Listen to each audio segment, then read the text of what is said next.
February 19th or May 19th, 2013, Norman, Oklahoma. I'm out here on Chautauqua and Imhoff. We've got the sirens going off here for tornado warning. Everything's calm as could be. It's actually pretty gorgeous. Good boy. Good boy. They say animals have a sixth sense and they can sense when a natural disaster is about to happen. Well, my dog looks pretty calm, so I'll take it. Well, maybe not.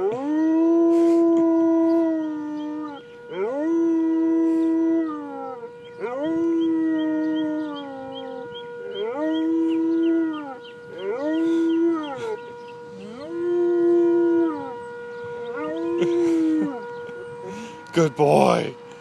Well, he looks pretty calm, so I don't think he's too worried about any tornadoes coming. Look at that. It's gorgeous. Look at that.